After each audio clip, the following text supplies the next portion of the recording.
Hey, what's up, everybody? It's your boy Richard Graves. Tonight I have a very special guest, DJ I've known since I think I met Jesse back in 1989.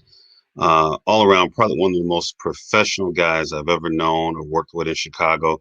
A DJ who plays broad range of music. He's started with house with us, but he's broadened himself, man, and I don't know. There's so many things we can say about Jesse.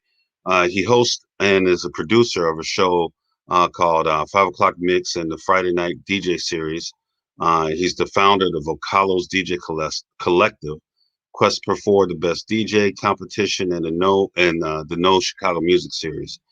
He also creates special music programming that highlights artists that are meaningful to the urban alternative experience. And Jesse's been around since the 80s. He contributed to early Chicago house music and hip hop and dance music in general. He's DJed at some of the nicest and most largest clubs in Chicago. But I'm not going to talk about him much more. I'm going to let him talk about himself. Without further ado, DJ Jesse Della Pena. How you doing, Mr. Della Pena? Hey, Richard. Thanks for having me. Looking forward to the conversation. All right. Well, thanks for coming on, man. Thanks for giving us some of your time. I know you're a very busy man. You got a lot going on. Like I told everybody, I met you back in '89. I think I knew of you, because I was out west with Hitman and Julian and the guys. But I had heard of you when I would come to the city. You DJ'd. I heard about you and Pablo Pungal Gonzalez and Pumpin' Pete and Steve Savage Secura, a whole lot of different guys back then. And I met you in '89. I think it's a party I did at Medusa's. I think Yes. it was. Let me tell how professional Jesse is. I do a party at Medusa's.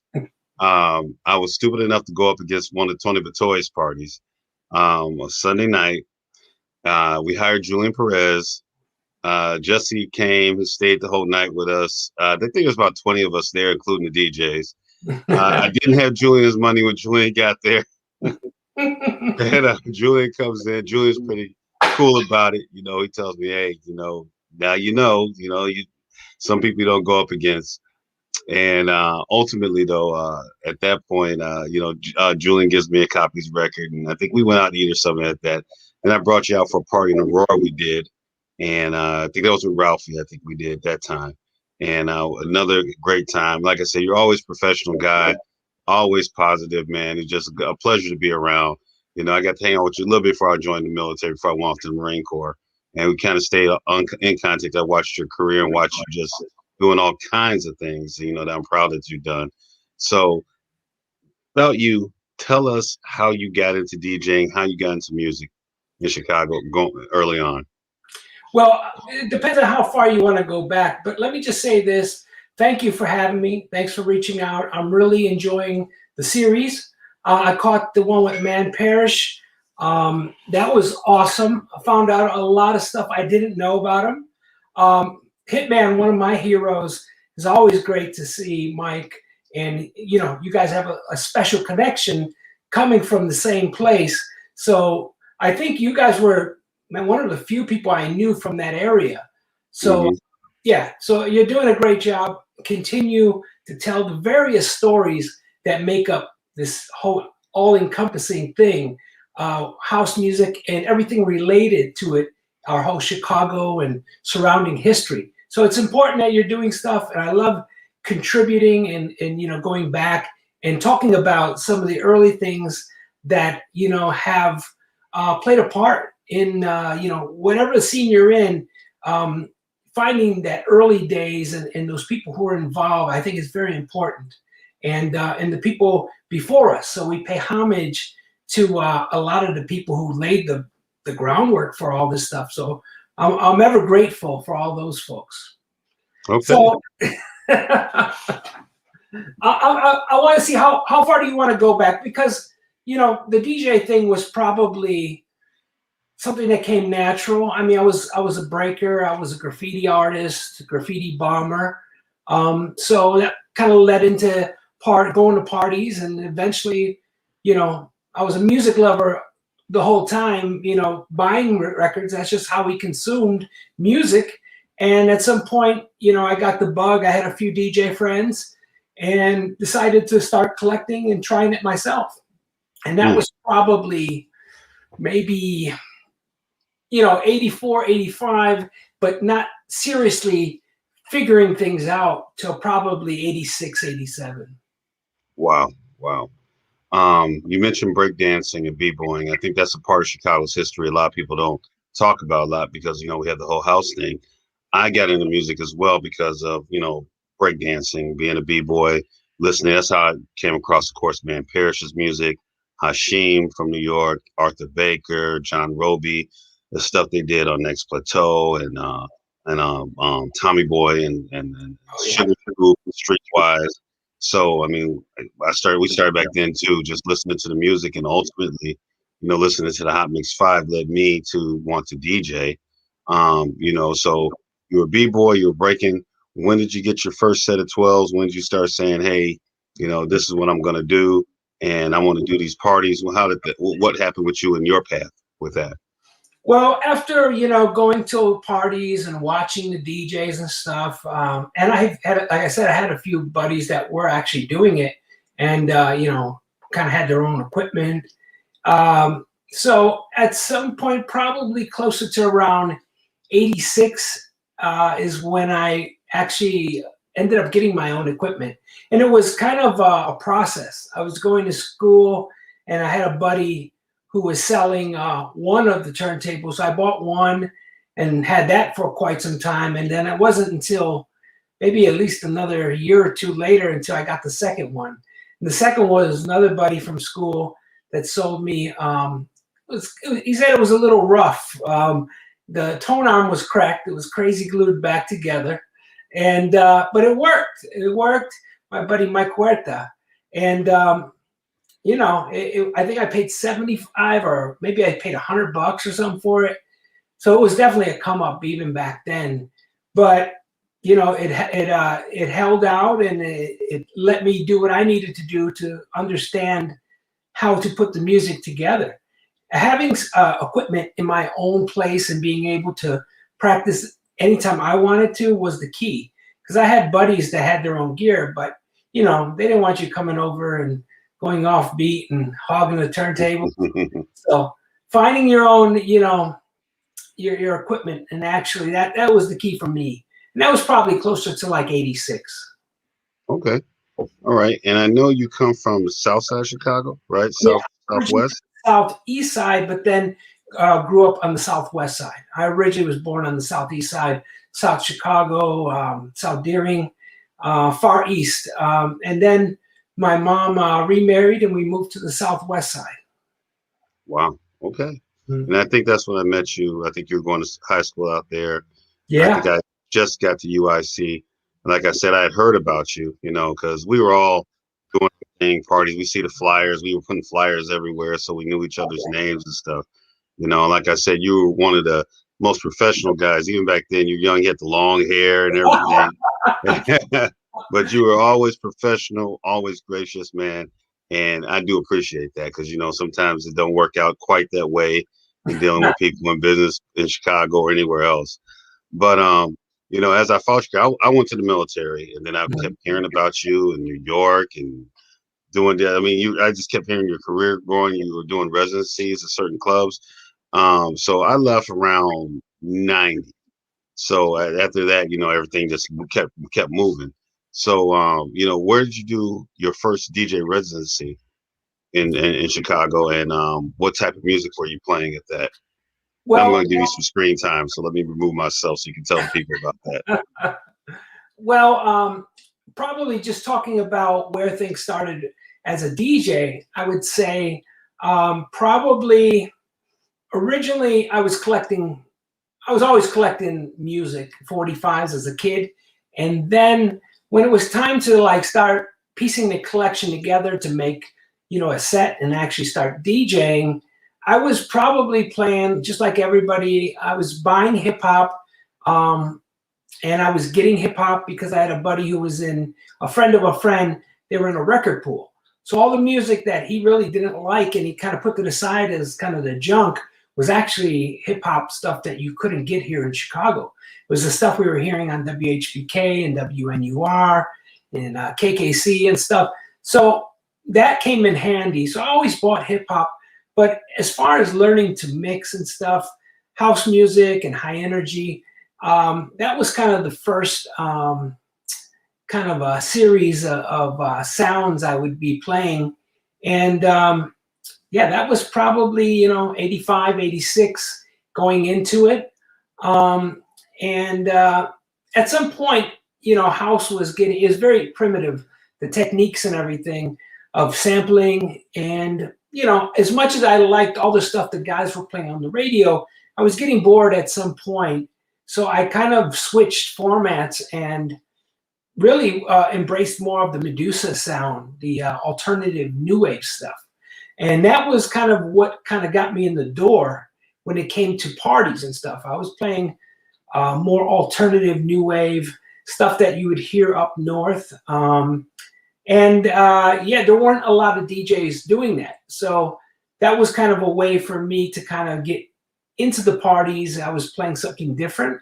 And I think promoters were just looking to kind of broaden their crowds. So the timing was good. I was coming up. I started doing parties and flyers and stuff, banquet halls and basement parties and warehouses, everything you can imagine as a DJ. This was pre-clubs because, most of the clubs, there weren't a lot of teen clubs. There were teen clubs around the city, but I wasn't doing a lot of them. So this was all probably pre-21 and over. This is high school, So this is, I got on my first flyer probably 87, and then just graduated from the Southwest side parties we were doing and started making my way up north. And then, occasionally there'd be something going on in the suburbs. Dance and Dion would do like a Chicago versus the suburbs, and that's, Pump and Pete would come out. And so, you would see a lot of the same people. And it was great because, you hadn't met these guys yet. You only knew of them on the flyers. We knew each other's names. And especially if you were printing flyers and you were going to Pronto Printing, that's where you met everybody, promoters, other DJs and stuff. So that was a lot of fun. We knew of each other, but it was great to kind of actually connect in person. You're right. You're right. You're right. Pronto Printing.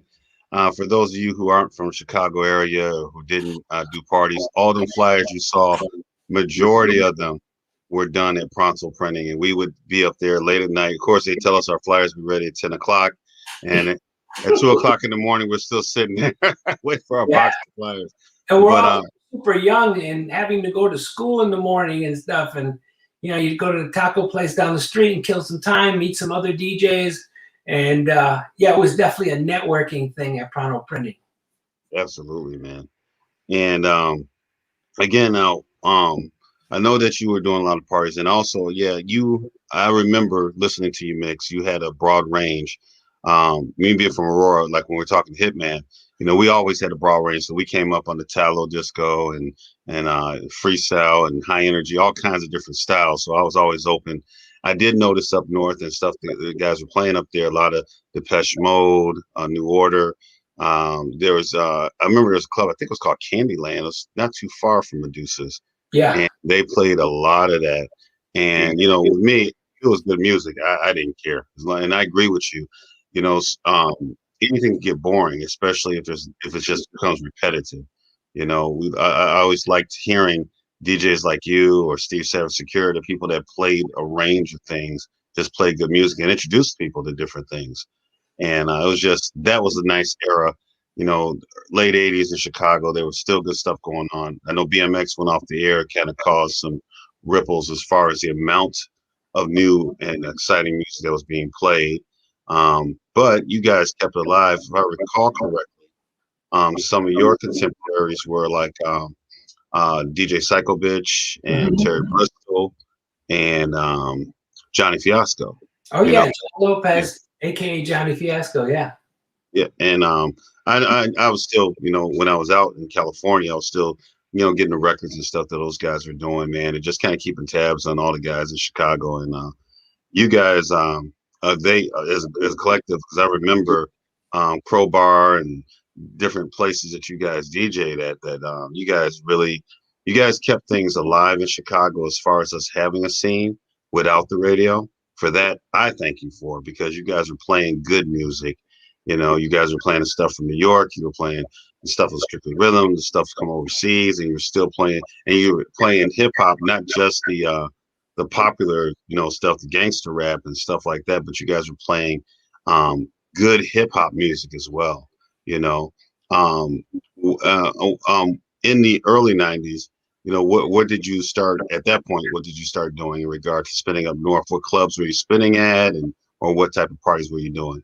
Well, I should back up just a little bit because you know, like talking about how I got into the parties was the alternative new wave stuff, and then I did that for quite a while, and then after I was getting to that point where I was like trying to find out what was going to be my next step, it was graduating to the 21 and over parties. So I went from doing all the younger parties. We even had our own little nightclub called the Prologue, which was like the Southwest Side answer to Medusa's little bar that we had called Malos, that we transformed it into our own little new wave kind of club. So we did that for a while, but you know, as I'm getting older, I think I'm going on, you know, 18, 19, 20, you know, at that point, you know, you're looking to kind of expand. And I started filling in occasionally for Johnny Fiasco.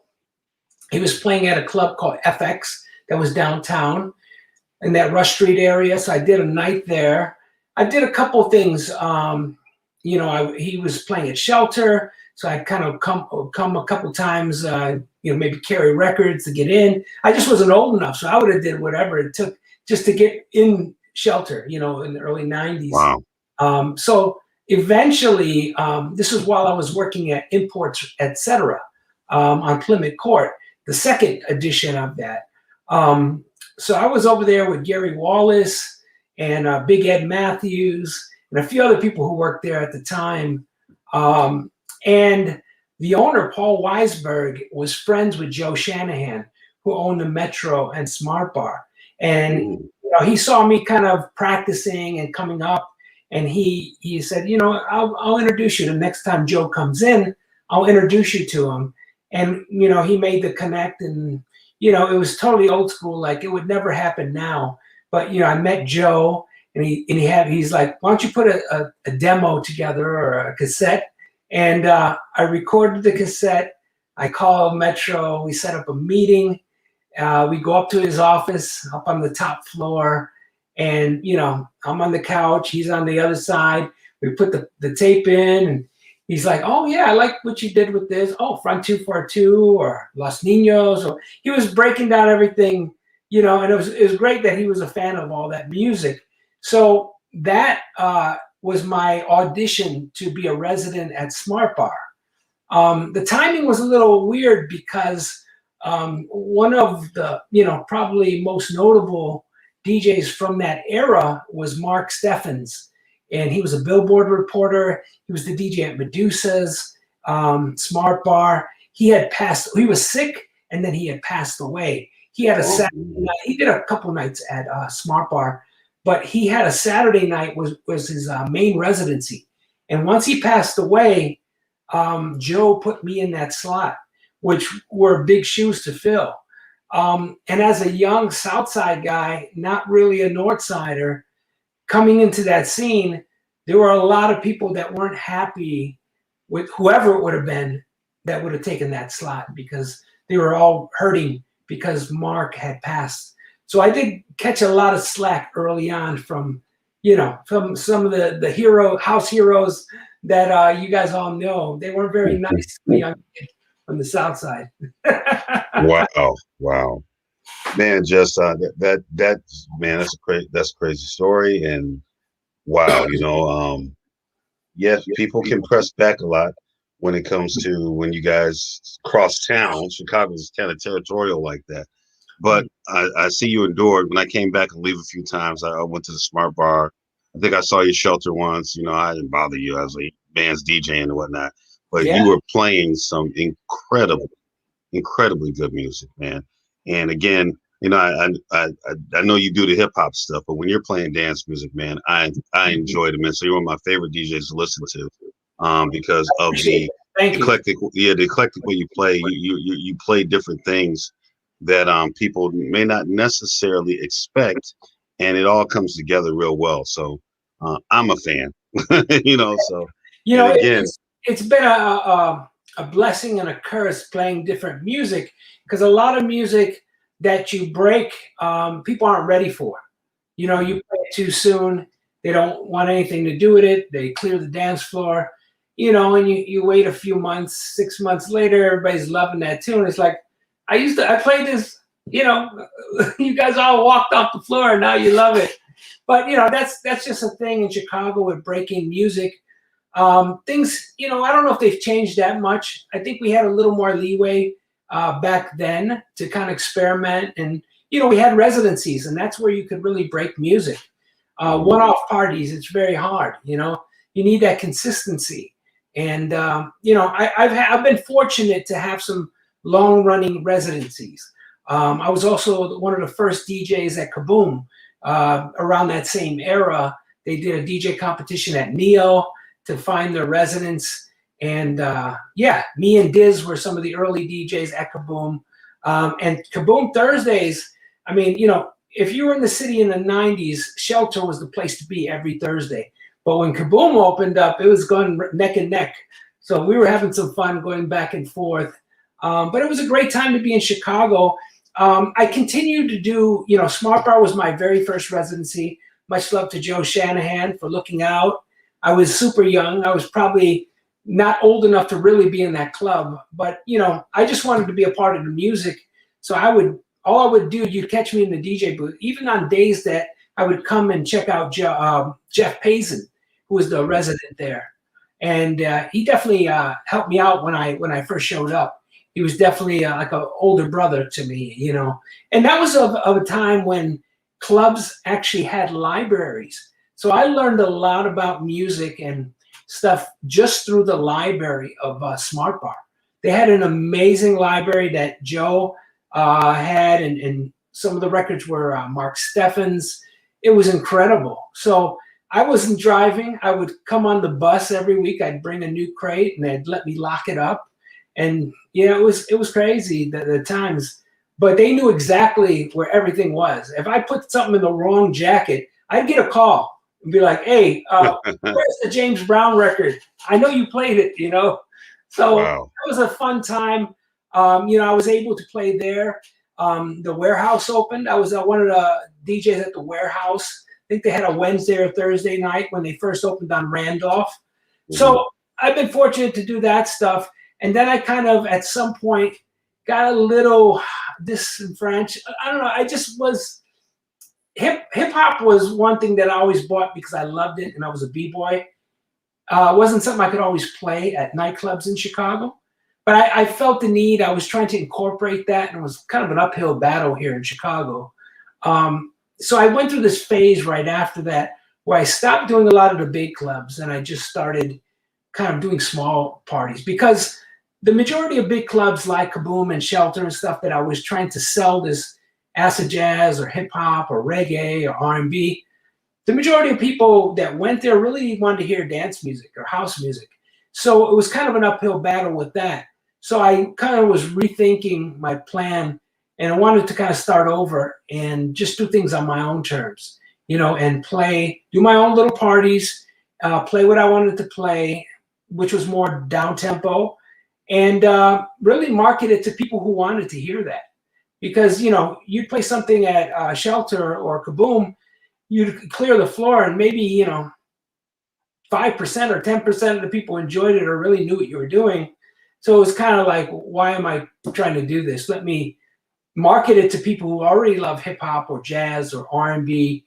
And I just kind of started doing my own nights at the Elbow Room and at Subterranean, and they happened to take off. And I started doing the live music thing with Liquid Soul, the band I was a part of through Joe Shanahan. Originally, he put together another band when I was working at Smart Bar, and I started experimenting with live musicians. And yeah, that was a fun time. I mean, it was, I think, this like early 90s. So a lot of people in Chicago got into the juke and hard house and stuff. And I kind of sat that one out. I was doing the the acid jazz and the funkier stuff. So Well, it's interesting. I'm gonna keep my comments to myself about the Juke music. I'm sure you probably have seen some of my comments about it. I have to accept it as part of the house music family, and they did also their part in keeping dance music alive in Chicago. Wasn't particularly my flavor, Yeah, however, respect to the guys who made those tracks and kept pushing dance music in Chicago because again, things changed significantly, and without that push from radio, it kind of broke away into different categories. I remember when I came back from the Marines and I went to a record store. I went up to Gramophone. And I used to go to Imports or State Street Records or JR's Music Room or different stores. And I remember we just go and ask what's good, what's hot, what people like, and they tell you, this song's hot. And then I went and I saw all these subcategories of dance music, of house music particularly. I'm like, are you serious? I'm like, okay, I just want to know what's good. yeah, What's good. And at that time, I started listening to and playing more hip hop myself. So everything has its course and has its day. Um, but with you, when you started playing the down tempo stuff, now did you ever play? I believe I heard you played outside of Chicago in some different clubs across the country. And yeah. so where all did you play in the country and elsewhere in the world? When I was doing more of the acid jazz and the jazzier stuff and the band thing, we were able to tour. So that was great because I would set up gigs around when we were touring in Europe, in Germany or Amsterdam or stuff like that, up in Canada. I didn't get a chance to go fully through Europe and Japan with the band. I had left the band by the time they started doing those dates. But the main people in that time is kind of when in that time, the people that were doing the major stuff in that kind of era were Giant Step in New York, the Groove Academy. And that was pretty much the hottest parties and events going on. So I was working with those guys. I would go there for a new music seminar, and they would move their parties around, whether it was at on Varick Street or the Supper Club or at Wetlands or, wherever they were having stuff. And eventually, we got a chance to play with the band also. And then on the West Coast, the guys that were really doing it was this crew called Brass. My friend Orlando Aguian, he was working at not Def Jam, at Delicious Vinyl. So he has kind of linked with the Brand New Heavies and the Far Side and everything. So they had some pretty hot parties on the West Coast. I met my buddy DJ Daz and started trading off and going there and bringing them guys to Chicago. And it was like this, East Coast, West Coast, Midwest thing that we had going. And that was kind of fun because, in Chicago, it was really hard to push this jazzy hip hop or whatever. And I would get frustrated. And then I would go play out there on the West Coast or on the East Coast and people would love it. So it would kind of re-energize me to come back, and then we started doing the nights at Elbow Room, with Liquid Soul. And then we did the Blue Groove Lounge, which was the hip hop night. Liquid Soul was Sunday nights. It was the live acid jazz thing. And then I talked them into let me do a Monday night hip hop night called the Blue Groove Lounge. And I brought in Pumpin' Pete and my buddy DJ Nonstop. And, it built, and that was kind of a fun party. Was also doing the Funky Buddha Lounge, which was a nice time and era for doing, funkier music. Kind of a New York style club in Chicago, one of the first ones playing hip hop in more of an upscale kind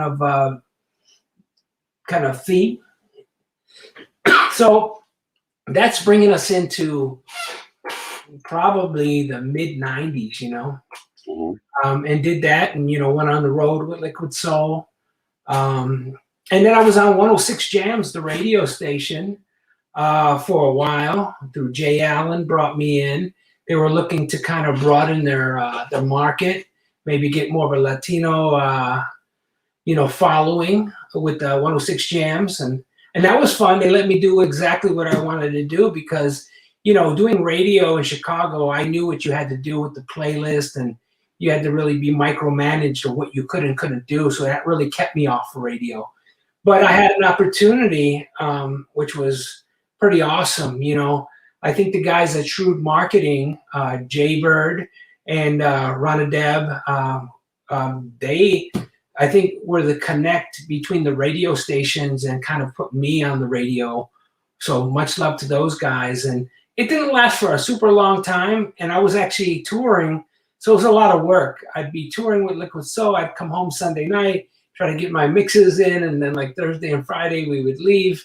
So it was a lot of work, but it was a great experience. Big up to my buddy, DJ Milty Evans, who literally showed me how to edit reel splicing and reel to reel, doing those mixes. This was all pre-computer.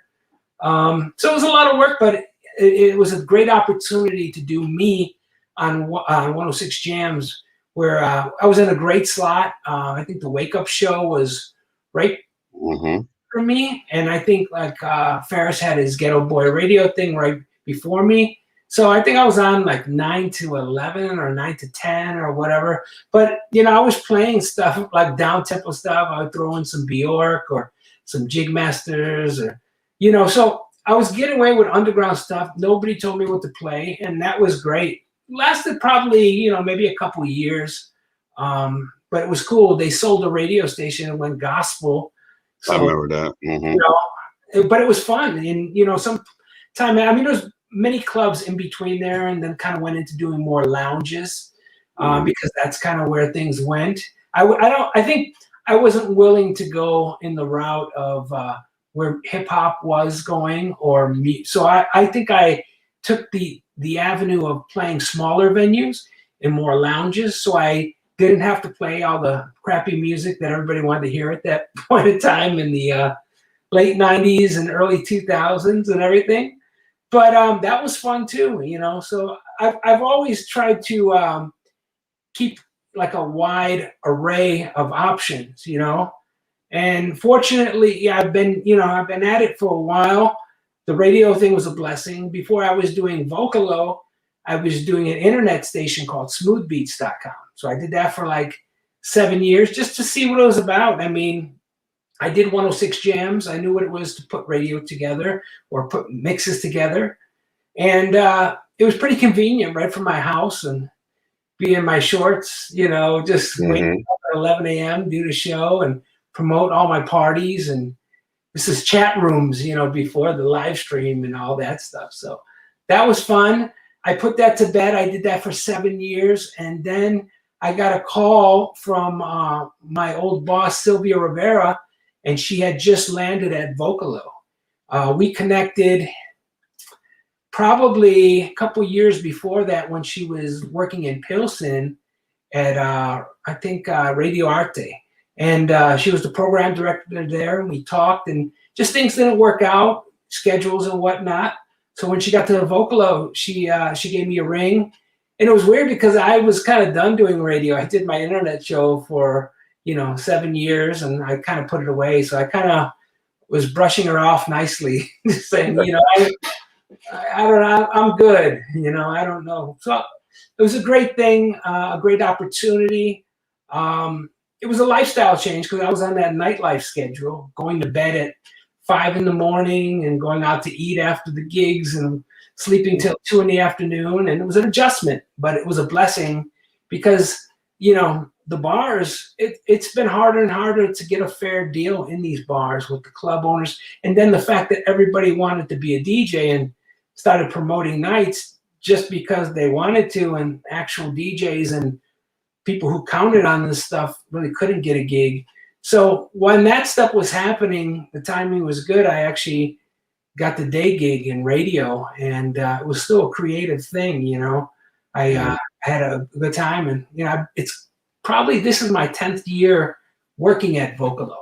So it's much love to everybody who's been supporting me over there, everybody who tunes in, all my people, and number one, my boss, Sylvia Rivera, that kind of knew of my parties, my theme nights, and the backtrack old school parties, all that stuff, all the DJ series and the verses before verses, and Mhm. Sade versus Bjork, and Marvin Gaye and Jamiroquai, and obviously the Prince and Michael thing before everybody started jumping on it. But Mhm. much love to DJ Spinner for kicking that one off, and Herb Kent, definitely his Battle of the Bands. That was definitely an influence for a lot of those parties. But Mhm. yeah, so my boss heard about those events and, kind of reached out to me to help promote Vocalo and market it. And then I started doing the Friday show. Mhm. This was before the 5 o'clock mix. And they had their own Friday show they were doing for a couple years. It wasn't really being promoted. And the booking was just kind of like, friends of friends. And they asked me to take over it. And I'd never really hosted a show. I've, made mixes and stuff, but I've never talked on the mic. And I figured it out. And the timing was crazy because the week that I got hired and I started working at Vocalo WBEZ, Lolita Holloway passed away. So Mm. I was like, man, we got to do something. That's a Chicago artist, one of the most recognizable voices of house music or disco. And I talked my boss into letting me do a tribute for Lolita Holloway. And she was like, okay, I'm going to trust you on this. No, yeah, let's do it. And then I was like, okay, how do I do a tribute then? I had to figure out what I needed to do. So I was like, okay, I'm going to interview some people, but I can't get to everybody. So I had to figure out that. And then I had to figure out editing. I had like 4 days to do this thing. Oh wow, Yeah. that's a tough. That's tough. Tuesday or something. And Friday was when we were planning on doing the show. So I got through it. I stayed up all night, edited as much as I could of it. And then we just kind of winged it.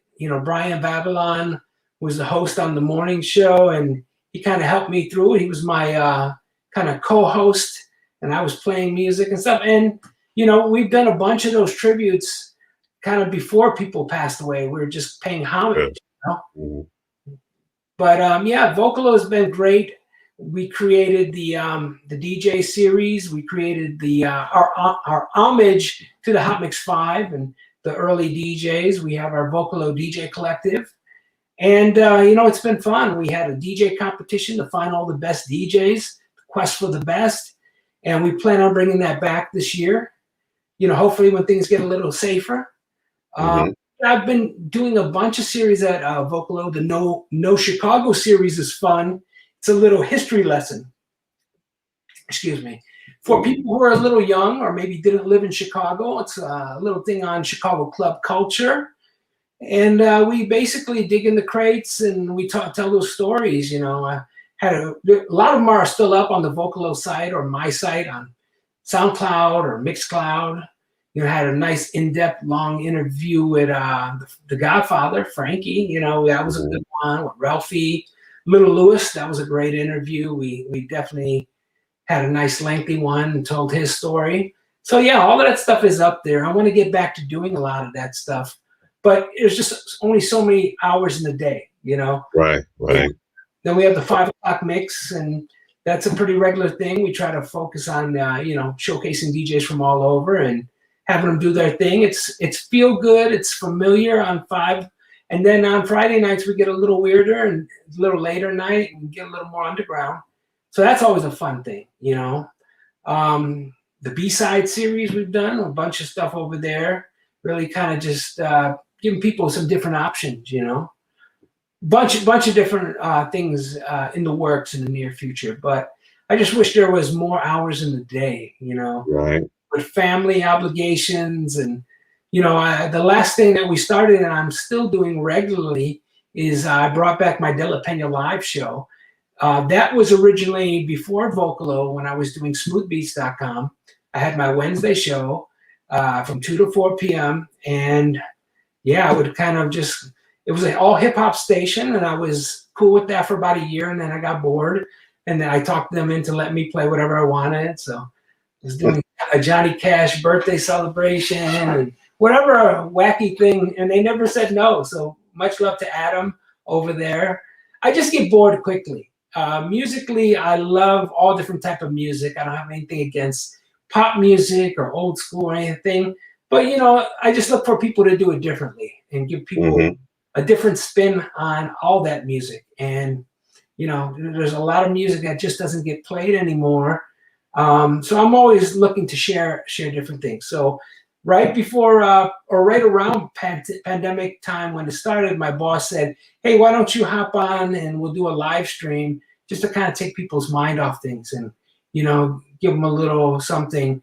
And we started doing that in like February, March, and I kind of been doing it ever since.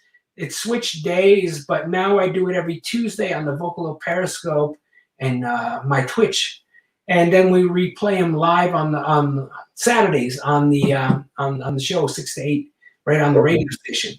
So yeah, we record them live. You can check out me doing the show live right from my house downstairs, and then we clean it up and take out all the bad words, and we play them on Saturdays 6 to 8, and it's such a weird thing because it's late night, it's dark, and I'm playing like dark music and that, but somehow it translates to Saturday night, 6, 7, 8 o'clock. It still sounds good, so I'm having fun with that.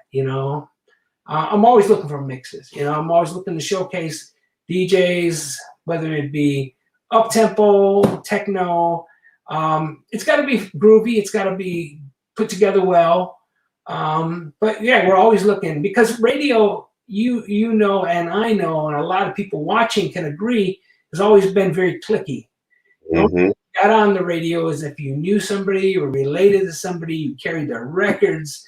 So I tried to take that out of radio when it came to making our DJ team or focusing on showcasing various DJs.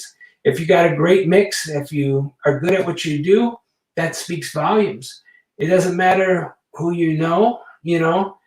a good mix is a good mix. And yeah, that's how it should be. Now, two things you said I want to touch on. Mhm. One of the things, and I want everybody to listen to this, what Jesse just said. Remember, I said early on he was quite professional when I first met him. And it's a testimony to that professionalism, all the things he's done and the people he's been able to network with, and people who remember him and remember his music and remember his personality. I'd like to think a lot of that is just how you carry yourself in such a professional manner. You are always, able to communicate with people, talk to people, embrace differences. And it's paid off for you, man. I mean, because and I know that there's a lot of people in Chicago that get stuck in one little zone and it's this way only, and all the egos come into play, and it really shuts down doors for them. And I'm glad that you've been able to not get caught up in that and to keep going forward, and also your propensity to listen to different music and to have an ear for new and different things, or even the old things in a different way. I think that is a testimony to me of a real true good Chicago DJ, even if our Chicago crowds aren't always necessarily on board with us. Which brought me to my second point, hip hop. I did a little production like 95, 96. And, I'd been out in California, out in Southern California. So out in LA and Compton, Long Beach, and, El Toro, the base I was stationed at out there. I used to get back and forth for the time I was out there, got to meet a lot of people. And when I came back to Chicago, you know, I was trying to do some more smooth, more jazzy, smooth type of hip hop. And everybody wanted to be Dr. Dre and Snoop, or they wanted to be Wu Tang Clan. And I think that's been a problem with Chicago hip hop. And no disrespect to Common and Twister and Kanye, they're exceptions in my opinion. But I think that Chicago, unfortunately, tries to follow trends, unlike when LA did their thing with their G Funk, and New York does its thing because it's the home of hip hop. They're going to keep doing it. And the South did their thing, Outkast and, Ghetto Boys, although they did their thing. And Chicago, it seemed like up until we got this drill music, um, and to me, the drill music is just, to me, a variant of Southern hip hop, because it seemed like that's kind of where Chicago hip hop went. If you look at Crucial Conflict or even Do or Die, it's sort of like we never really found an identity in hip hop, or a sound that, hey, that's from Chicago. We hear something from LA, we know it's from LA. We hear something from New York, we know it's from New York. here's some from down south. We know that. Why do you think Chicago? And maybe I'm wrong. Maybe your observation is different. But if you agree with my observation, why do you think Chicago never really, up until this drill music thing, hate it or love it, it is something that, it's a Chicago thing, even though I still look at it as a variant of Southern music, but Southern hip hop. Um, why do you think Chicago never got its niche and just said, hey, this is who we are? Well, being into hip hop more than just the music, kind of coming up as a graffiti writer and a break dancer and being into hip hop culture, I think our views are a little different than people who are just like fans of the music. I think that as a young person in the late 80s or throughout the 80s into the 90s, Chicago was always trying to be put on the map. We always felt like we were repping to try to be a part of it. Everybody knew the West Coast and the East Coast. So Chicago, amongst the people I hung out with, their biggest goal was to represent and kind of be taken seriously as a a stakeholder in this whole game, because it wasn't, people always looked to New York and West Coast eventually.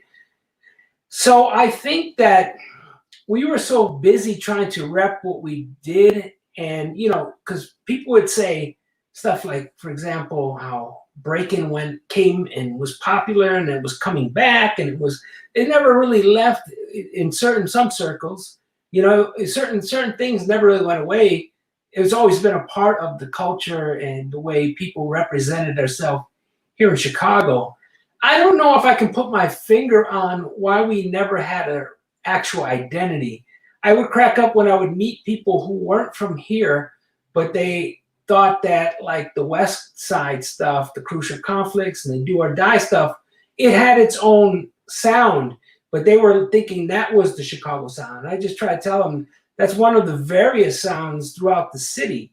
It depends on what side of town you're on. The circles that I hung in were always partial to more of an East Coast flavor. That was kind of just more the B-boys and stuff.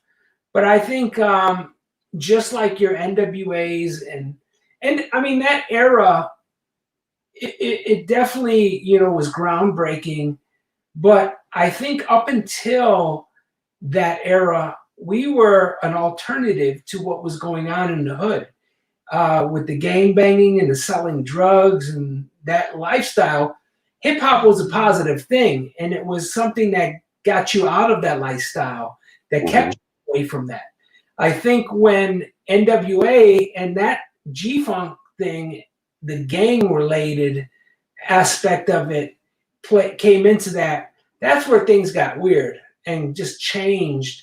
And I see a lot of the newer drill music and all that stuff is just being really gang-related. I mean, it's like, I was never a gang banger, so I could never relate to that stuff. I kind of was the opposite of that.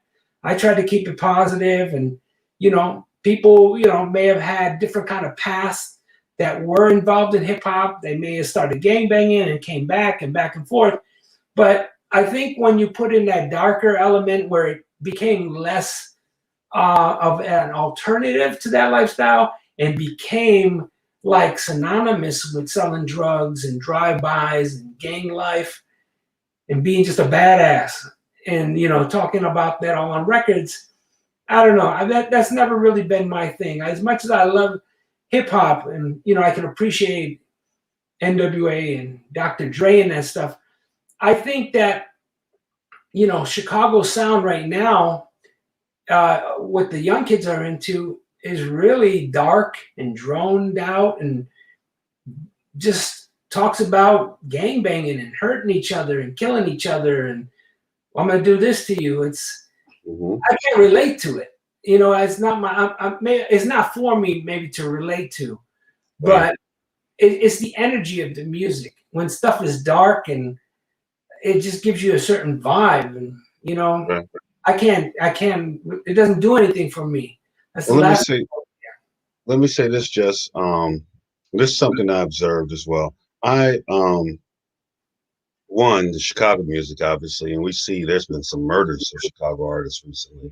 King Yeah, Von was murdered. FBG Duck, I think is his name. He was murdered. All of this is gang related stuff, and I think that it's a consequence of the direction that music took in the early 90s. And my observation of it when I was out in California, when I came back with some promos and stuff that Snoop and Dre and them had did, NWA never, I mean, I was a house dude when I was out here. The hip hop I listened to was Rakim, KRS-One, X Clan. The only Coast stuff I was really listening to was Paris, yeah, Oakland. And when I came back, I like Snoop, and I like the Dog Pound, I like the East Siders and stuff. But again, I did see it took away. Whereas the songs that Melly Mel and them used to do was, "This is what the city is like. This is what New York and the hood is like, and this is bad, and drugs are bad." Song like White Line saying drugs are bad. And when we get to around Snoop's first album, after The Chronic comes out and Snoop's album comes out, it's like the narrative flips. So instead of drugs being bad and gang banging being bad, it's something you should be trying to elevate from. It became, this is great, this is good, and this is what it is. And that lasted a long time in hip hop. I mean, that lasted. We lost Tupac and Biggie to unnecessary gang stuff that neither one of them was really part of, but they both became victims of it. And I don't think that ever slowed down. And I think what we're seeing now in hip hop is a culmination of all that. Our children who came up, a lot of us listening to that type of music, and then they started making music. And then when you add the drug culture that they have right now with you got songs celebrating popping mollies, whatever the hell a molly is, and pills and all this stuff. It's really sad. You're right. It is very sad music. I've listened to a lot of the new stuff, just to see what's going on in Chicago and other places.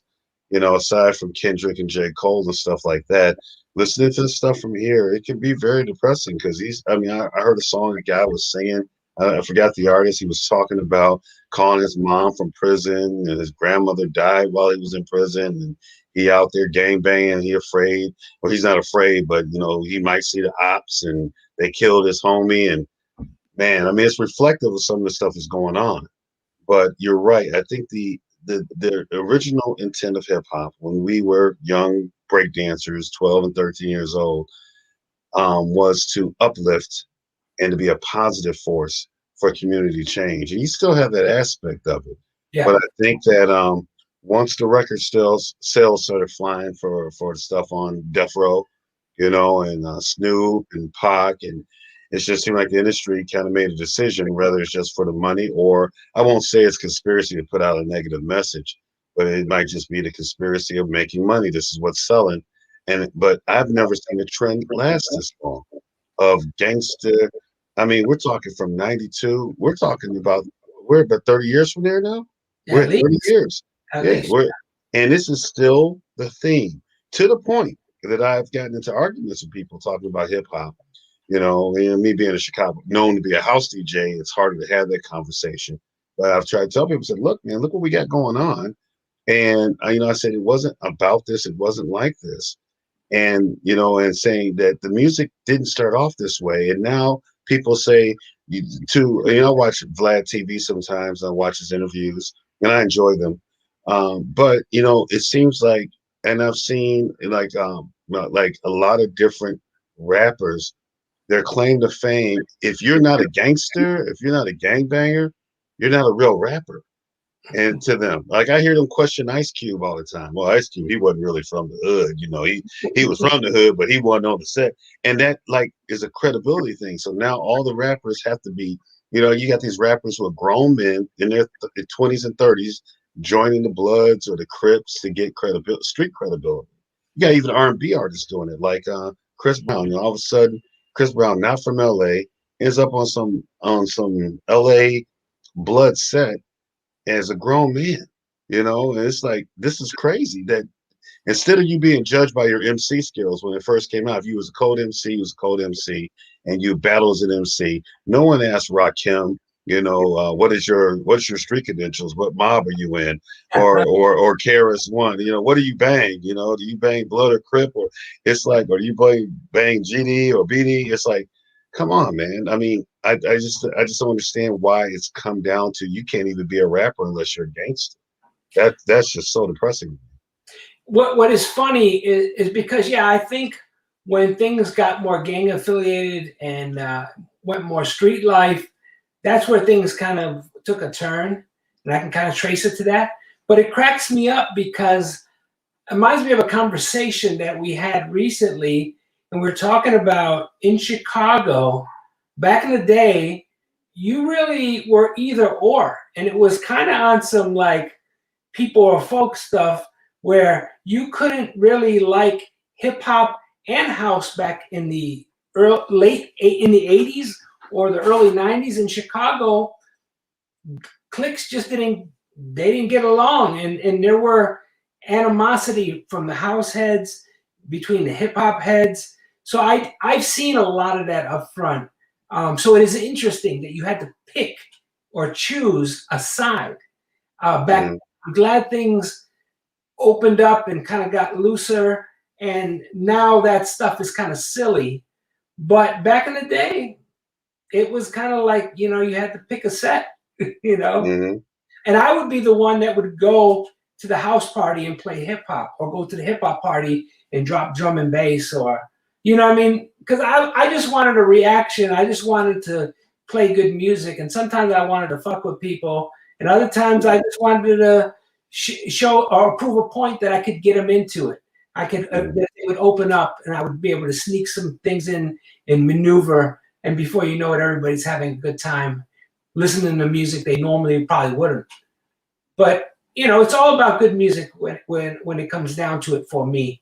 Um, and I'm not afraid to play something that's on the radio or is very poppy, but I'm going to do something different with it. And that's where I appreciate DJs that take chances and really just don't try to imitate what they heard over the years.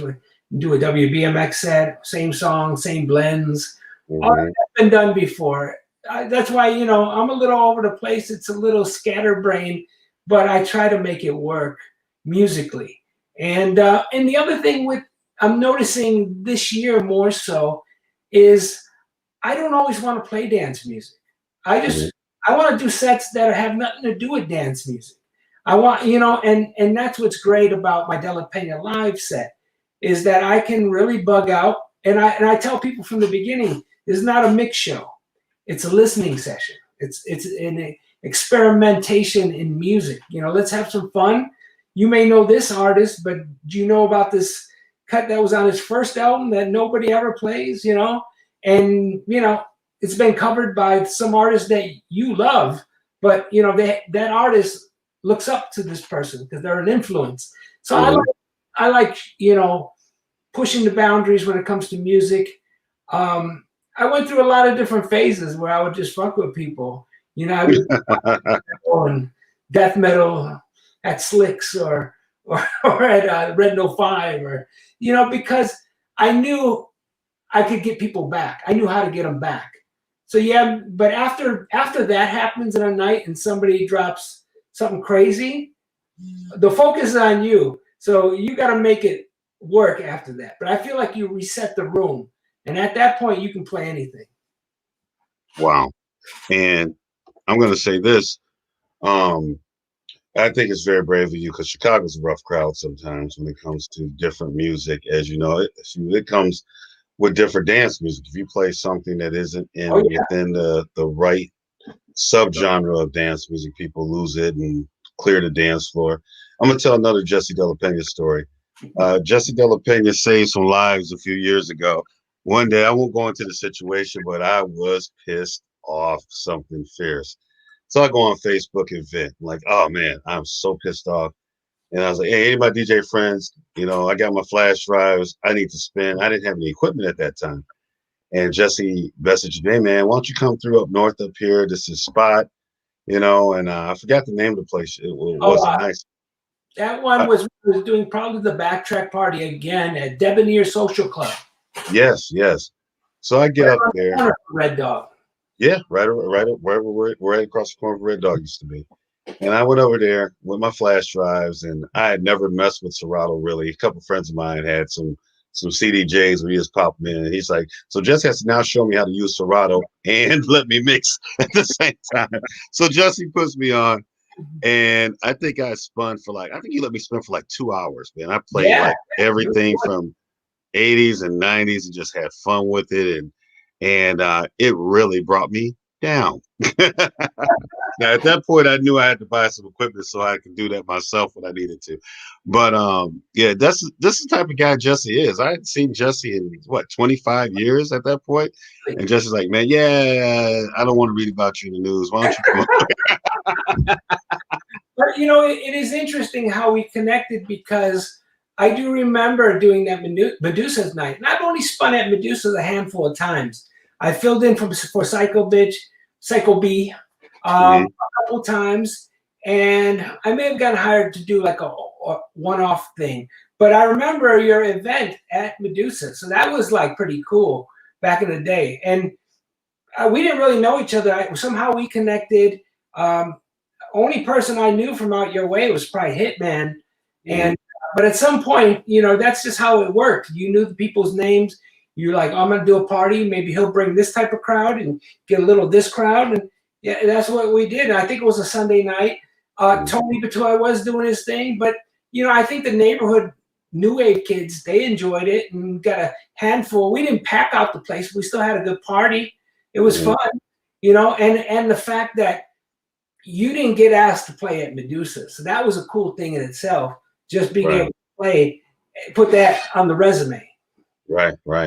And like I said, it was a fun night, man. I enjoyed being up there and hanging with you, meeting you. Like I said, you really left an impression on me. Again, it's just how positive you were. I mean, we're sitting there like there's 30 people in here, bro, and you were still it's great, and you just maintained that. And when you came out to the party in Aurora, that was a nice party. It was a Yeah, cookout.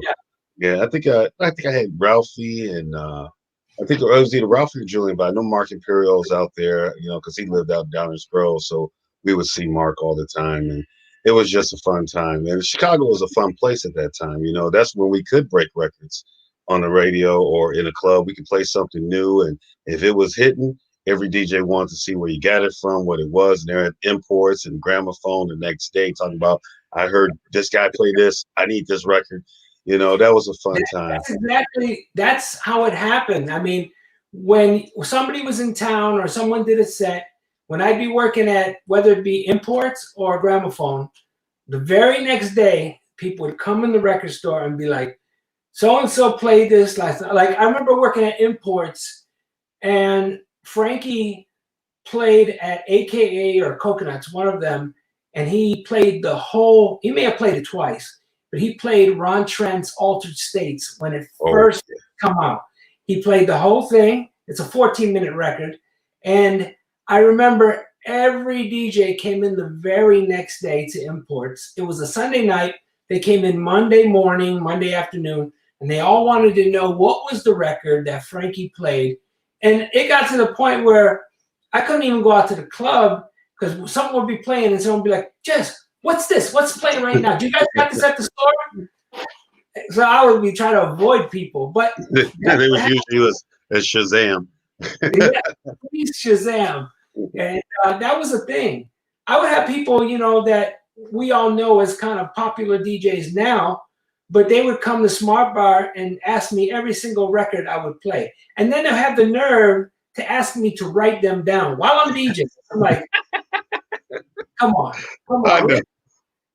Yeah, that's why people want to have conversations while you're doing your thing. Yeah, I've never been that dude that was cool enough to kind of carry on a conversation. I know a few buddies that are like that, but once my concentration is broken, I start playing typical stuff, and I know what's going to work and stuff. So I really try to be left alone. And that whole thing with like Boiler Room and cats like dancing on top of you and behind you, and I could never do that. That just drive me crazy. Are you It, like me? I see the DJs dancing. I remember I started DJing with a few guys. We're playing now the new stuff. and these DJs be getting it in, man. And I'm like blending records, like not moving, and making sure my beats are on point. And I'm like, how you guys dancing when this stuff is going on? I can't even. I gotta focus, you know. So yeah, Yeah, it's fun. yeah, yeah. Wow. It's funny that over the years we've connected. Back then, we've got a lot of the same friends and people in the same virtual circles that we are a part of. So I'm always going to be a fan of the music. The nightclub stuff and the gigs will come and go, but regardless, I'm just a fan of the music. I'm a weirdo when it comes to what I like and what I don't like, but overall, I'm pretty open. And especially if somebody does something different and they put some effort into it and make it sound good, I'm definitely going to be a fan of all that type of stuff. Wow. You know. So, who are some of your favorite DJs now? I know Chicago's a different place, and right now none of us are really getting out. You know, I listened to that Electric Playground on Q101, so I got introduced to Bucky Fargo. I used Nice. to work. I used Yeah. to work like 11 to 7, and I'd be sitting up, and I'd turn it on, trying to stay awake basically. And I'm like, what are these guys playing? That's when I was like, these guys are good. And they were playing a lot of different type of electronic music, and it was just so smooth. So and then, like I said, Bucky, I'm a big fan of Bucky Fargo's. But as far as who do you like right now that's just playing music, in the clubs or on the air in Chicago or outside Chicago? You know what? It depends on my mood. Now there's a lot more people streaming on Twitch and doing that, so I'm able to see more people that I knew their names or favorite producers and check out their sets. I mean, there's nobody specific. I love the team that we have on Vocalo. I mean, Puppet Pete's always going to be one of my favorites. That's technical but still tasteful. He's great. Uh, I mean, if people don't listen, I invite you to come check out what we do on Friday nights or even 5 o'clock on Vocalo 91.1 FM.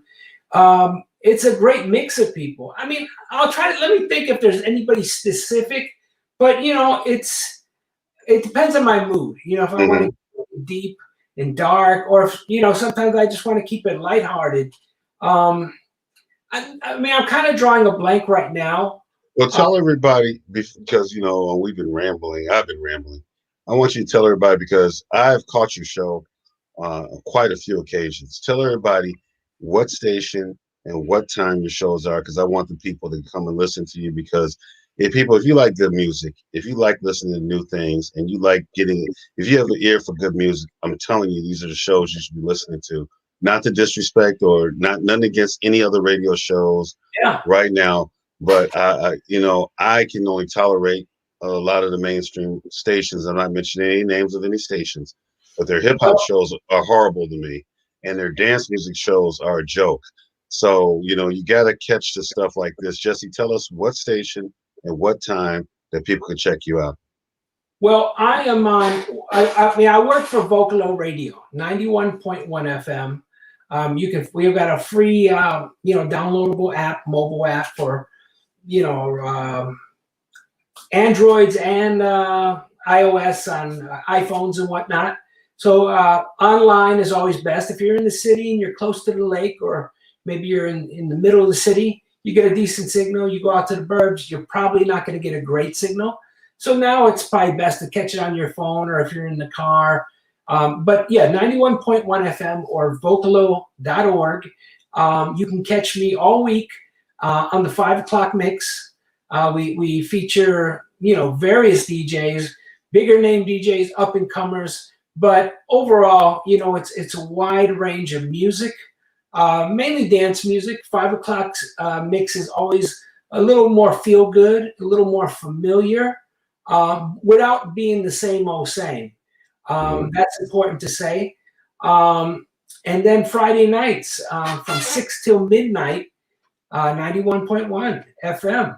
And that's the Friday Night DJ series. And then we have our monthly residents, our team, and then we feature different DJs. Tonight was definitely a good lineup. So we have some reoccurring residents, and then we have part of our crew, the Vocalo DJ Collective. So it's a mix. I just got a mix from Mozzie. I'm going to be featuring in the near future. It's a little more, house and techno, but there are so many great DJs out there, and a lot of times, like I said in the past, it's always been very political to get on the radio. This is the great thing, that it's just like, okay, quality speaks volumes. If you got a great mix, send it to me. I may not get it on right away, but I'll definitely get to it. And there's no playlist involved where with commercial radio where they say you can play this, don't play that, have fun, do you, have fun with it, and yeah, just give me something that you feel good about. You want to. I mean, you don't always have to play what everybody else is playing. I think that this streaming thing and the pandemic is getting DJs sometimes out of that mindset of trying to please everyone and play every hit song that's ever been made. I think it's becoming a little more individual, getting back to that. So I'm happy that people are doing that. I hope when they go back to work, they keep a little more of that individual kind of mindset. That's my hopes, because I've heard it all before, and it takes a lot to impress me. So it's kind of one of those things that playing something different already, catching my ear. Yeah, just feel good about what you're playing. If you're just starting out, you're still figuring things out. But if you've been doing it for a while, just try to be original and feel good about it, and do something that makes you feel good. Don't worry about a dance floor. Don't worry about the girls that just walked in from the bachelor party. None of that right now. Get back to what made you happy and what got you into this. And just approach things with an open mind. Don't get wrapped up in all the subgenres and the titles and all that labeling. Just get back to good music and feel good music. Wow, Jesse, that's some of the most powerful things I've heard a DJ say in quite some time. Again, I don't want to keep you. I know you're a very busy man. I plan to have you back on in a few months, as things change and we open up and there's more things that we're able to do. I thank you again for taking the time out of your busy schedule to come talk with us, man. I know you got a lot going on, and I appreciate it. And like I said, I appreciate you. And like I said, some other people should appreciate you for saving lives that day by having me come and DJ and calm the hell down. I thoroughly enjoyed the set, the selection. There was a lot of new stuff, and occasionally you would hit us with something that was from back in the day, but it wasn't something that was overplayed, and that's what's the difference, Yeah. But yeah, I appreciate having the opportunity to tell a little bit of my story. Obviously, I couldn't touch on everything, but hopefully, maybe people know the name over the years and never really had a chance to kind of peep out what I do. I'm just, I'm a music lover. That's the bottom line. I've been blessed to work within the music. Yeah, I'm not getting rich. I'm struggling just like everybody, check to check. But as long as I still have my music, that keeps me going. And we need those avenues like that. The Della Pena Live thing, I love, because it's my avenue to stretch out and be it's a therapeutic thing to just bug out sometimes musically and get people to open their mind and not really get so wrapped up in I like house or I like this. And that's what keeps me going. I definitely got a lot going on with family and work and everything. So that's where I kind of have an opportunity to get lost in the music and then share it on Vocalo, So that's always fun. And anytime I can, tell a little bit of my story is definitely a nice, fun way to spend some time and catch up and reminisce about the good old days. Right.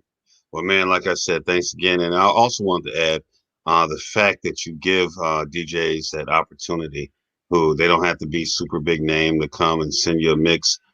That's a beautiful thing, because you know how hard it was for us back in the day. We weren't getting on BMX. We weren't getting on GCI. If you were real tight, one hot mix 5 guys, they might let you guest mix, but you had to really be in a clique. And even then, there wasn't nothing guaranteed, So yeah, so to have a platform that you allow for upcoming DJs and some seasoned DJs to get their sounds out and do what they do, that says a lot about you as a person, as a professional, as a DJ. You're not looking, oh, this guy might outdo me or this guy this. It's just you are a true lover of music, and that is a beautiful thing. Because I think that's what's missing in a lot of what's been going on in Chicago is that love for the music, and it's just if it's good or whatever, hip hop, house, whatever it is we're playing, as long as it's good and people are enjoying themselves, and that's what's missing, man. So I appreciate you bringing that always to the table, brother. And again, it was just great talking to you. I'm gonna have you on again because, like I said, I'm sure you got some big things that are gonna happen this year for you. I'm sure, especially as we open up. You've done so much, man. Like I said, I've always from distance been like, yeah, I know this guy, and I'm proud of him. All you guys that have been successful, whether it's you or Bad Boy Bill or Ralphie or Steve Hurley, anybody that I've come in contact with or worked with, and I see them still doing and loving music and doing their thing. I'm proud of you guys, man. It's just good to see. It's good to see you guys doing your thing and still making and playing good music. So I appreciate the fact that I got lucky enough to get to know you in person. Thank you, Richard. Much love to you, and continue to keep doing this project. It's very important. There may be other podcasts, there may be other ideas, Chicago flavor, but it's important that we tell all these different stories because outside of the story you've already heard, there were these other things going on around in our surroundings in Indiana and Kenosha and Waukegan and Joliet and everything. So we need to broaden the conversation. And I think everybody having a platform to do it, we are accomplishing that. And there are people dead set on knowing the story and didn't realize the same thing they were doing in 1984 on the south side of Chicago. Somebody was doing a very similar thing right outside Chicago or in Indiana or in Wisconsin. So I think if we continue to have these conversations, we can get on the same page. And it's not really about claiming who was the first or who was the. Let's just have fun. Let's talk about it. I mean, whether it's New York, all the posts I'm reading about in the Paradise Garage thing that's going on about New York claiming to create house. There's a lot of records that were pre-Chicago and pre-Chicago house that were from New York. Sound exactly like the records, your Colonel Abrams and your all that Visual, stuff. Yeah. Mix, that stuff was. There's definitely similarity. There's no way to deny it. People get too caught up in all that stuff. People don't realize all that stuff that they thought was house music wasn't even house music. It was Italo. It was freestyle. It was, it was all different things. Disco. It was the problem with a lot of people who came up in our era is they listened to mix shows and they basically fused everything that was incorporated in the mix as old school house. Play some old school house. And they don't know their classifications. They don't know the different breakdown of the music. So they just see it as old school house. It's not house. And that's where the problem starts and the arguments, and people will argue to the cows come home. Well, and I'm going to speak a little briefly on that if you got a second. Yeah. Because I've gotten into some of those conversations. They have on Facebook and Twitter. And I know some of the guys from New York. I'm going to actually have some guys from Jersey on. Some of the guys who used to mix at Club Zanzibar with Tony Humphreys and who mixed in New York at the Limelight and different places like that. But when I was talking to Man Parrish, one first thing I told him was, yeah, your song Hip Hop Bebop, that's house music, right? He's like, what you mean? I said, I know you titled Hip Hop Bebop, but we played it in our mixes. And I know you knew Benji Espinosa, rest in peace. And Benji and I would talk sometimes. And one of the things that I tried to get people to understand, Chicago is the home of house music. All right. In New York, the Paradise Garage, and even in Chicago at the Warehouse, my mom went to, I never clubbed there. My mom went to those clubs. She went to Club 54. She went to Paradise Garage. She went to the Warehouse. So, but, that was the beginning of the foundation of it. When Ron Hardy came back to Chicago from California, And when he opened the music box and when BMX went on there, it was a few things that happened to create the house sound of Chicago. And the Hot Mix 5 DJs, a lot of them were playing Italo disco, b-boy music, breakdance music, disco music and stuff like that before we started making homegrown tracks here. Even some of the first homegrown tracks that Jesse Saunders would make on Mitch Ball and Just Records, those songs were not necessarily house music songs. They were trying to do dance music. You had Arthur Baker and Jelly Bean and John Roby and the guys in New York doing things and guys in Chicago making music. And, ultimately, it came to, basically three things: the WBMX, the Hot Mix 5, I caught that as one, Ron Hardy, and the other DJs that were around Chicago doing whatever they were doing, Chicago in the suburbs. And that push when the first actual genre songs came out, and that would be Farley and Chippy and Steve Hurley. Steve with Music's Key, Chippy with the jack tracks, and Farley with funking with the drums. And as that came together, that's when you get that foundation of Chicago house music. Of course, music is the key. I made a joke about Keith Nutley yesterday that he was doing a Colonel Abrams visual impersonation. But is there some truth to that?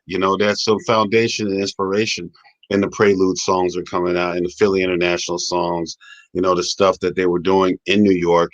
That lended some foundation to Chicago, and then even you can go as far as even saying Kraftwerk and Art of Noise. All these things contributed to what this sound came to be.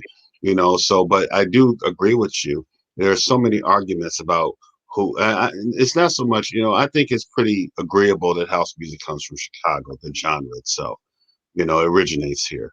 But everybody arguing about who started it, who was the first DJ. I played the first house record in 1983, and I think there's a lot more of that than there really needs to be. I think people need to fall back and accept the fact that we were all part of something that happened, and we all had our part in it. Some had a bigger part, some had a smaller part, but overall, like you said, I intend to interview DJs from Waukegan, DJs from Kenosha, DJs from Indiana, like the ones I'm interviewing from Aurora and Joliet, and to say, this was something that happened here and it happened all together. We were all doing our thing and pushing the sound and pushing the music and enjoying, more importantly, enjoying and loving the music, loving the new thing that we were hearing, the new things were happening. And I think people forget that we actually enjoyed it and it was fun and we anticipated going to imports, going to gramophone and looking at those records and waiting for the hot mixes to come on and recording Mickey, Kenny, or Farley or whoever was on,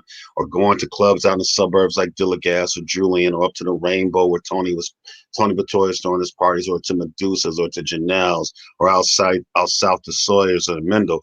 And we all were bringing something to the table. And I missed the fact that there was a moment that if you were black, if you were white, if you were Latino, if you were Asian, if you were straight, gay, whatever, suburb, city, that we could vibe to that one groove. And we played Rockin' Down the House by Adonis. We all liked it because it was new and different and it represented something that we were building here. And that's the thing that I miss. But, things go in cycles and there's different things that have happened. But you are absolutely right, Jesse. People do really need to understand that it was a part, and we don't need to be arguing about, oh, I was the first house DJ. I made the first house record. I made the first house track. It's like, come on, man. Look, we all had this part in this, and we all should respect and appreciate what we all did to contribute to it, and that's all I'm gonna say about that. It's all related. It's all, you can connect the dots. One, before we get out of here, one that we forgot to mention, and it's a very important one, is the Herb Kent. Oh yes, absolutely. That ties it all together. Early on, all the house DJs and disco DJs that came in the early days, they were all, a lot of, well, I can't say all, but most of them were influenced by Herb's show and the stuff he was playing, the Italo and yes, out records and the funk, all that stuff. Punk out stuff, yeah. So Herb Kent definitely plays a part in all of that, and I had some crazy Herb stories. Okay, share with us. I'm gonna go a few minutes. Share with us a Herb story because he was a legend in Chicago. I worked with Herb a couple of times. It took a while to get him to host one of my parties. My buddy Eric Williams over at the Silver Room had to connect. with his manager or some.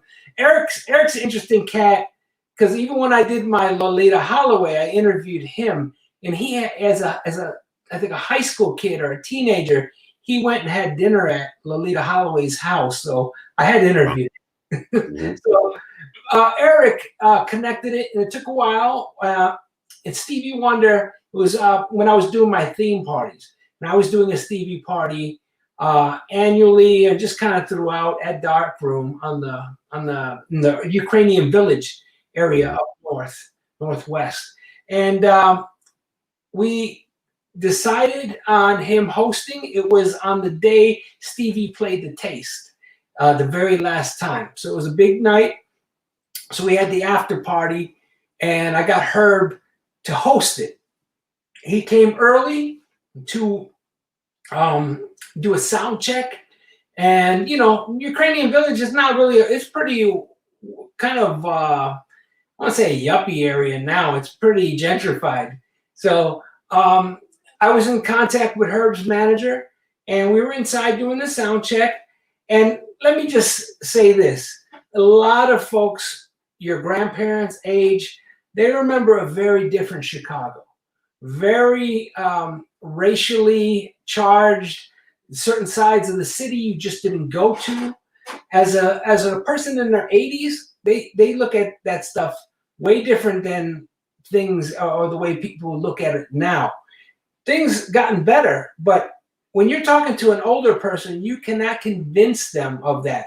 They know how they grew up and what they've been through. So saying that, I had Herb and his manager calling me, but I couldn't really hear the phone because I was inside doing the sound check.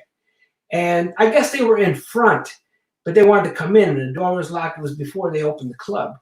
And when we finally talked to Herb, he said, "Man, I'm glad to see you." He seemed really shook, like he was really like freaked out. He was like, "Man, I didn't want to get out of the car. I saw all these white faces." I was like, "Really? Okay." Then I was like, "Okay, he's an old school dude. He thinks about things way different." Yes, they came up in a different Chicago, So I had my buddy Bruno the enforcer. He was my security at night. So I set Herb up with his own private little area that nobody would bother him. Had Bruno doing security, so nobody would get to him on stage. And we're all sitting around right before the club opens up, and I got the recording. Actually, I'm gonna put it. I'll send it to you because he was pretty impressed that me and my buddy Jack Max from Kansas City were playing a bunch of stuff he didn't know. He's like, who's this? I was like, oh, they're doing a cover of Stevie. So two other parts to this. So it's early, and Bruno says, "Hey, Mr. Kent, is it okay if we take a photo?" And he's like, sure. He's like, so someone takes the photo. Him and dude, they get all hugged up, take a photo and stuff. So I decide, hey, you know what? Can I take a photo with you? And he says, yeah, no problem. So I go to hug up, and he moves. So both of us are sitting there, and I'm over here, and her over here. It's a really awkward looking photo. I'm just cracking up, man, because Herb on the mic, you can tell when like he was probably in the 80s, really like coming into his. Back then, like his mic skills of hosting a party, he was kind of on that like early Chicago, almost like he would say like, Jesse's on the box. He's jacking the box. I'm like, Herb Kent is saying I'm jacking the box, and we're doing a Stevie Wonder night. It was just funny because he was like, it sounded so 80s, but I cherished that recording, and I cherished that time of being able to kind of work with Herb Kent in the limited way that I did, Right, so it right. was funny, but yeah, man, he wasn't. Well, he was a legend. He knew how he felt, and he was sticking to it. Right. Well, he was a legend, man. I used to enjoy his show on V103.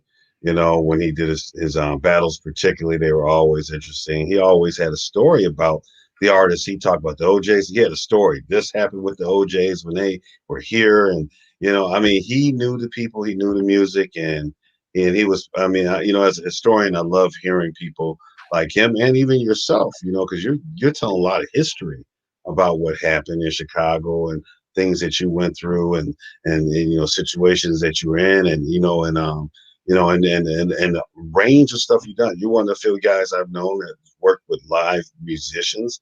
I mean, that's a big jump for, you look at a Chicago DJ that started out in South Side Chicago, and you're doing shows with live bands in California and in Europe.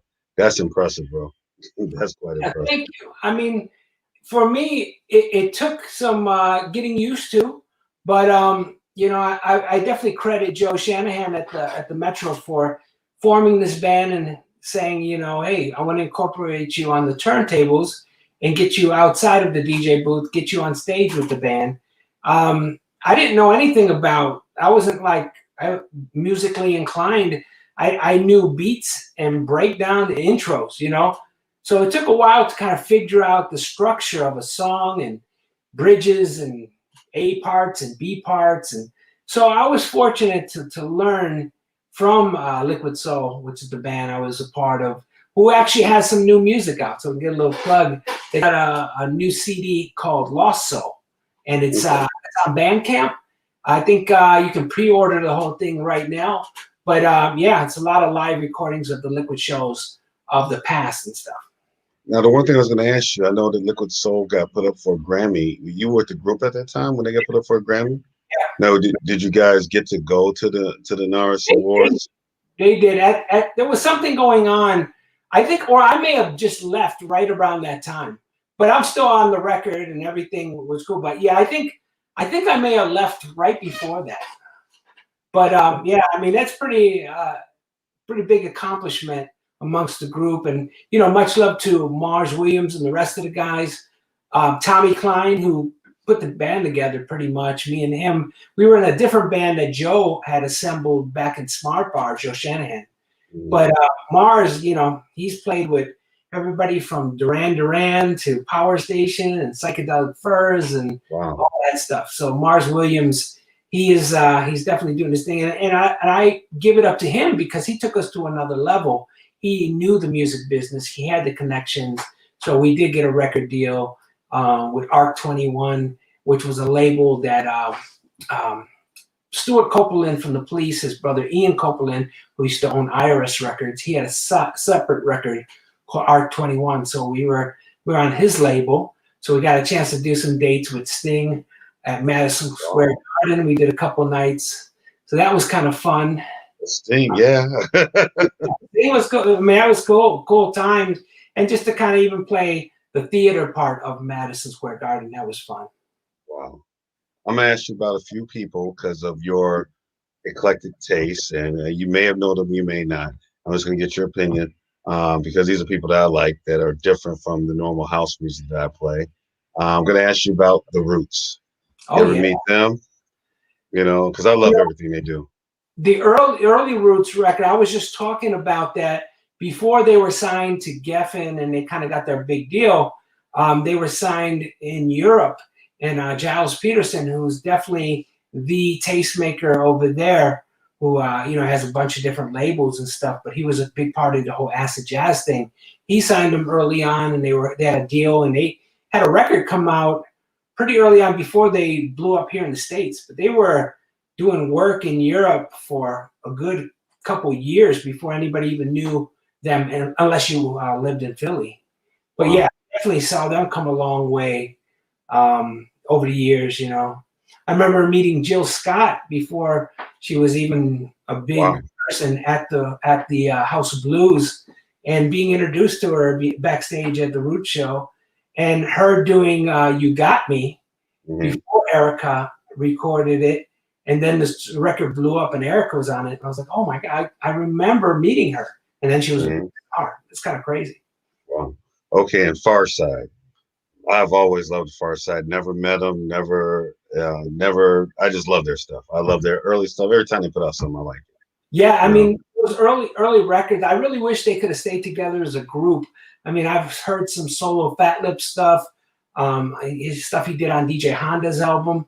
But you know, I have never had the fortunate. I've never been fortunate enough to have met them. But I have a good friend, my buddy DJ Daz, who's out in LA, and he worked at Delicious Vinyl. So he definitely had a good relationship with them. He actually hooked up where I was working on a remix for the Brand New Heavies when they did that Sometimes song with Saida Garrett singing. And I worked on this, and it never came out. It was going to happen, and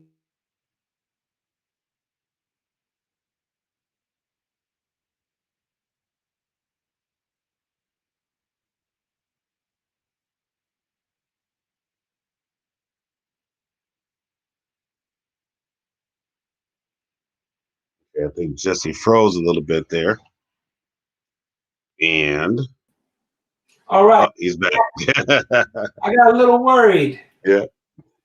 So, Okay. yeah, I was just talking about that sometimes. You know, I worked on a remix through my buddy DJ Daz. He kind of brokered this thing through Delicious Vinyl. And the one mix that everybody knows is the Q-Tip and JD, the Uma version of that song. That was kind of a good one. But I actually, it was all going to happen. I sampled somebody else's guy, and I was going to use that as a groove. And then I had Common going to be the MC, the featured MC, and it was all going to happen. And then at some point, they kind of pulled the plug on it. But it was already in the works. I never finished it. So that was kind of a fun experience. That would have been nice to hear. Yeah. I think because I have the parts. Eventually, I'll go back and probably put it together. All right. Well, and the last thing I'm going to say, back in the day, this song I still play that you introduced me to, that I ended up rocking at a few parties, that it was something that we weren't playing out in Aurora. You introduced me to a song called The Rebel MC, and they had played The Rebel MC, but you introduced me to the Long ZD mix. And when I played it, because you played, said, man, this is the business, Rich, and I played it. So I just want to say you put me on. I miss those records. There's records like that in the collection. You go back and you think, I mean, I think about so many records that when I worked at Imports that I discovered, and then eventually kind of, I mean, even records like Easy Posse, Everything Begins with an E. That was a record that I was playing for a couple of years before anybody got hip to. But when people would come to Imports, Hitman would come in Imports and be like, hey, you got any different stuff? I always hit him with a bunch of even some techno stuff and alternative stuff, and he appreciated it, you know? Wow. He was the first guy that I met that kind of like showed me respect and appreciated what I was doing for being a little different. And that's why he was probably one of my favorite of the Hot Mix 5. You always have your favorites. I loved Ralphie and, you know, Bill for his scratching and all that stuff. But Hitman was probably one of my favorites because you remember back then, he would play a little hip hop, but he would take like Whistle or something, and he would, you know, or UTFO, and he would put it on 45 and then mix out of it, you know, with a house record. Like as a b-boy, that stuff kind of I remembered that registered with me. And you know, you meet him, he was super cool. He was a very talented guy. He was putting out great records. So I always had definitely a special appreciation for Mike. Well, I'm sure he appreciated it because he had said Maybe out to a few clubs out there, what they were doing with Tony. I think I did like Nitro. I did a couple that were kind of fun. He invited me to come out, and man, in the suburbs, they had it rocking, man. They were getting good money. They had their own hours. They didn't have to close like in the city. They were out till like 5 a.m, like on a damn Sunday or something. They were rocking, dude. They were printing their own money out there. Wow. Well, you know, Mike did say some good things about you. He was looking forward. He was glad I got a chance to interview you. And like I said, Mike has always been another guy that's always been very professional. You know, he kind of taught us how to be professional at being DJs, where we knew how to deal with members of the Hot Mix 5 and hire them and throw parties and promote parties, and you know, and also just, you know, encouraging us. You know, I remember one time I called him. I was talking to him yesterday. And I said, "Yeah, Mike, I remember." Me and this other guy, we got a record deal from DJ International, and I was like 15, so I couldn't sign the contract. The guy was like 19 or 20, and my mom says, "You know anybody in the business? So let me call Hitman." So I said, "Hey, Mike," I said, DJ National Guest gave us his contract, and it goes $500 for this track we made. And I said, but I think the other guy he's talking about, he wants to hold out for more. Mike's like, Rich, he said, is anybody beating down your door to put out your music right now? It's like it's Aerosmith your door or Warner Brothers. And I had to go, yeah, you got a point, you know. So I mean, so he always was always, you know, telling us this is how the business works. And I think a lot of people needed to hear that, needed to learn that, and you know, in order to, you know, not have these wrong expectations or not really understand what was happening with their record sales. So, but again, I appreciate you. I'm not going to keep you. I know you're busy. I appreciate you taking the time. I'm going to have you back on when you have time. And thanks again. Oh, I have to mention one thing. This guy I work with, his name is Jose Prado. He says that he knew you from high school. I think you went to Bogan, I believe. Yeah, I went to Bogan. I went to various high schools, but I spent a good amount of time at Bogan. Okay, so when I mentioned that I knew you, he's like, "Oh yeah, I know, just a great guy, nice guy." You know, because after I've done these interviews, a lot of people at my job like, "Oh, you really do know these guys." I do my best. It's been many years. All right. Let me just say this, because I know this is like the interview that's never going to stop, that we both remembering stuff. Hitman was one of those guys that would create opportunities. He would look at a contract. He'd advise you on stuff. But Hitman, we always talked about linking up, you know, hooking up and working together at some point. And besides the DJ stuff, it never really kind of materialized. But Hitman was one of those guys that I remember an opportunity he created for me. He was working with, I won't name any names, but he was working with some pretty prominent DJs in Detroit that were on the radio. So there was an opportunity. This DJ was going to Europe and stuff, and he needed somebody to kind of continue doing his mixes. And Mike connected me with that person, and they sent me a reel-to-reel, the reels. They sent me promo test presses of records. I remember there was like Suburban Night and Rhythm is Rhythm. And the one record that it was a white label, and I was like one of the first ones I know in Chicago to have it, was Joey Beltram's Energy Flash. Oh yeah. That was, yeah. Great record. And that was in the stack of promos that I was supposed to, you know, I don't know if anything materialized after a while, but it was an opportunity to do this big DJ from Detroit, you know, to somehow work together. And Hitman definitely extended that to me. So I was like, that was pretty cool. And they, you know, they FedExed me everything. I didn't have a reel-to-reel player. I didn't know how to edit and stuff. So this was when I was working at Imports, etc. And I was working there with Gary Jackmaster Wallace. Gary, you know, was partnered with Rick Lenore and all those guys and stuff. But Gary was like, hey, you can borrow my reel-to-reel. I don't even know if he was driving, or maybe he was driving, but he brought the reel-to-reel to Imports. Remember, I had it for like ever. I recorded the set. I mean, it was like really good, an opportunity. I mean, he didn't have to do that. And these guys, these were nice opportunities that were afforded to me. And I appreciated those early opportunities, you know. That doesn't always happen. There's a lot of people that are out with their hand, pay me and hook me up and stuff. But Hitman was a good dude all the time. That was an opportunity he passed on to me. I totally forgot about up until recently. I was going through some records and I was like, this is that stack of promos from Detroit that, man, I don't think I'd even have any of these records. I wouldn't even know about them, but it was a cool opportunity, you know? And shout out to Gary Jackmaster Wallace back in the Imports days, who looked out and let me hold down his reel-to-reel. I didn't know what I was doing. Shout out to Milty Evans, who showed me how to edit, you know? Wow, man. All right, brother. Like I said, I know you got things to do. Again, it was a pleasure having you. Look forward to having you again. Thank you for doing the show. Like I said, it's been a pleasure talking to you as always. And I'm glad you're still doing your thing, man. I'm proud of you, and just keep on rocking, man, because you just keep bringing positive energy to the music world, because we need a lot of that, brother. Thank you. Keep doing your thing, and we'll connect in the future. Be safe. All right, brother. You too. Take care, everyone. All right.